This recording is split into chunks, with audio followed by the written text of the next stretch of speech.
Karlılar kaç aynama hay bolli yürü para para Karlılar kaç aynam Karlılar kaç aynam Beni getirdi yoldan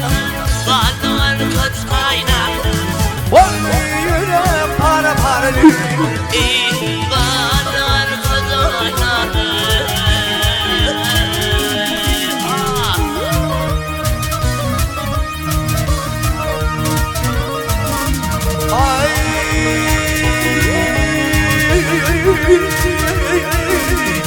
Lele bani çöllerler en hoş bulayıp yakarım Vay yığınayıp bekliyor doğuşuna Geleceğiyle tutarım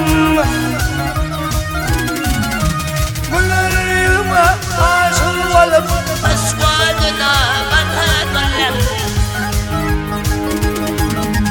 Ben ağlamadım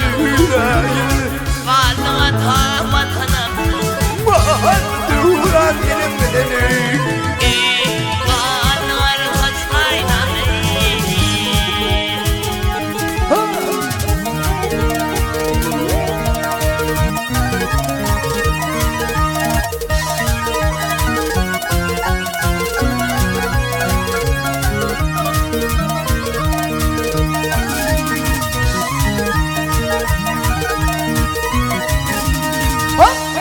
Hidrak gidelim onlara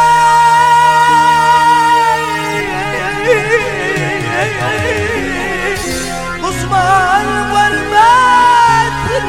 biri Hop aşıklar birine yukarı Gerçekler ağlar beni Tatlı yürüne narna olup Yaşadık mağulam Benim bırak vardır Bir kuşun sandım tadım Hanım hanım var bakını Karlılar kaç aynam Aşık oğlun tüvür yan Aylanayın taşımdan Yerine rütba anam Kelamanın karşımdan Vahat yanak tilti lakar Misli vevher dişimden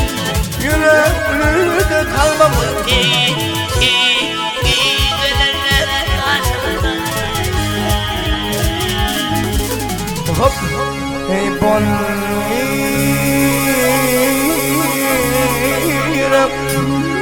Para para Karlılar kaç aynam